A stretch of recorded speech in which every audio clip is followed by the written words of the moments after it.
El síndrome confusional agudo es un síndrome clínico caracterizado por alteraciones en la conciencia y disminución de la atención. Su inicio es brusco, en horas o días, y su carácter es fluctuante, con empeoramiento vespertino. Para su diagnóstico es necesario demostrar por historia clínica, exploración física o pruebas complementarias que existe una etiología médica como causa subyacente al cuadro clínico. La etiología del síndrome confusional agudo es muy variable. Entre ellas, caben destacar el consumo de fármacos y tóxicos, como drogas de abuso, como la cocaína o la heroína, fármacos de uso habitual, como los analgésicos o las benzodiazepinas, sustancias tóxicas exógenas, como el monóxido de carbono, o de privación a determinadas sustancias, como el alcohol o las benzodiazepinas. Las infecciones sistémicas, como la infección de orina, la infección respiratoria o la infección abdominal, también son una causa frecuente de síndrome confusional agudo, así como las insuficiencias orgánicas de determinados sistemas, como la insuficiencia renal o la insuficiencia hepática. Las alteraciones metabólicas, como las alteraciones de los iones, del sodio, del magnesio o la hipo o hiperglucemia, son una causa habitual de síndrome confusional agudo en el servicio de urgencias. Por último, existen determinadas enfermedades neurológicas en las que aparece síndrome confusional agudo. Normalmente, en este tipo de enfermedades aparecen otros síntomas acompañantes, como alteración del lenguaje o de la fuerza. Algunas de las enfermedades neurológicas que pueden aparecer como síndrome confusional agudo son las infecciones del sistema nervioso central, el estado epiléptico no convulsivo o las enfermedades cerebrovasculares. Para el diagnóstico de síndrome confusional agudo debemos tener un cuadro clínico congruente, de curso agudo, de inicio en horas o días, de curso fluctuante, con empeoramiento por las tardes y que combine alteraciones de la atención, alteraciones de la conducta, la memoria, alteraciones del sueño con hipersomnia o insomnio y alteraciones de la percepción, de forma característica, alucinaciones visuales y delirios no sistematizados. Existen tres formas principales de síndrome confusional agudo. La forma hiperactiva, que presenta hiperactividad, agitación o insomnio. La forma hipoactiva, con bradisiquia, apatía y en la que hay que hacer un diagnóstico diferencial con la depresión. Y la forma mixta, que combina periodos de hipoactividad con periodos de hiperactividad. A la hora de realizar una historia clínica en pacientes con síndrome confusional agudo, debemos preguntar por antecedentes de deterioro cognitivo o situaciones que predisponen al síndrome confusional, como pueden ser las cirugías previas o el daño cerebral antiguo. Debemos hacer una historia detallada sobre los fármacos que recibe el paciente y los tóxicos a los que puede estar expuesto. Además, debemos buscar en la historia clínica síntomas que nos indiquen la etiología subyacente al cuadro, como fiebre en los días previos o alteraciones respiratorias. En la exploración física debemos hacer una exploración general exhaustiva, buscando signos que nos indiquen la causa del cuadro clínico, como pueden ser una auscultación pulmonar patológica o cambios en la coloración de la piel. En la exploración neurológica, además de las alteraciones de la atención y la conciencia mencionadas previamente, puede aparecer temblor, mioclonías, alteraciones de la marcha o disartria. La presencia de otros síntomas neurológicos focales, como la alteración del lenguaje o la pérdida de fuerza, nos hará pensar en una etiología neurológica subyacente al síndrome confusional.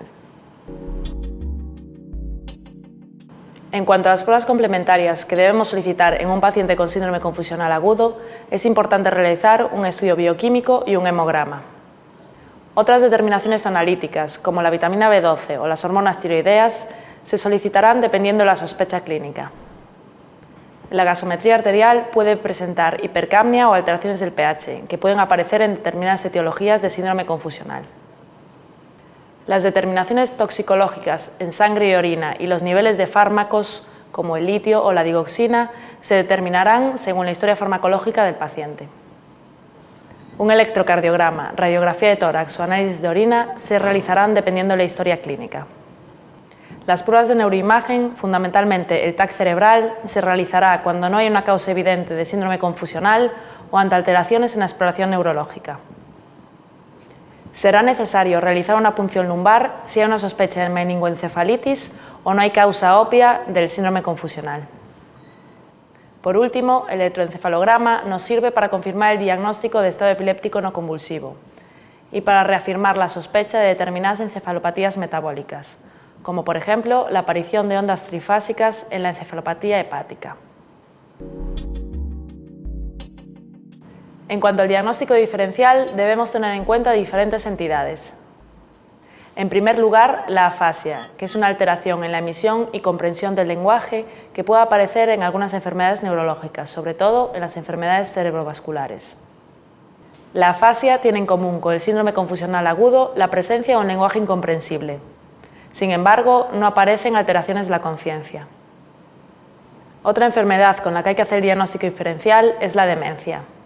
La demencia presenta alteraciones de la memoria, del sueño y agitación.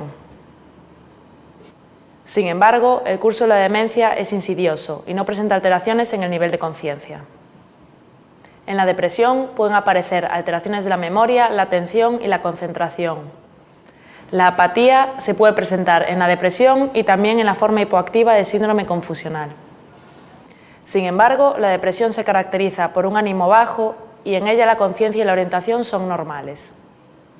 Por último, debemos realizar el diagnóstico diferencial con la esquizofrenia, que también presenta alteraciones de la memoria, la concentración y la organización del pensamiento. La esquizofrenia tiene un curso más crónico y afecta a personas más jóvenes que el síndrome confusional agudo. Además, las alteraciones de la percepción son fundamentalmente alucinaciones auditivas frente a las visuales del síndrome confusional y delirios bien sistematizados. En cuanto al tratamiento del síndrome confusional, lo primero que hemos de realizar es el tratamiento de la etiología del cuadro, por ejemplo, con antibioterapia si existe una infección sistémica. En segundo lugar, hay que suprimir todos los fármacos innecesarios, sobre todo aquellos que afecten al nivel de conciencia, como las benzodiazepinas o los analgésicos opioides. Es necesario llevar a cabo unas medidas generales, evitar los ruidos, mantener un ambiente en calma, evitar el encamamiento prolongado del paciente y asegurar una hidratación y una nutrición adecuada. Si fuera necesario, por agitación, hiperactividad o insomnio, se pueden administrar determinados fármacos, por vía oral o por vía parenteral. Los fármacos indicados son los fármacos antipsicóticos, de los que disponemos por vía oral el haloperidol, la quetiapina o la ciprasidona, y por vía parenteral, tanto intravenosa como intramuscular, el tiapride o el haloperidol. Por último, si existe la sospecha de un síndrome de privación alcohólica, el tratamiento de elección son las benzodiazepinas, lorazepam o diazepam o el clometiazol asociado a vitaminas como la niacina y la tiamina.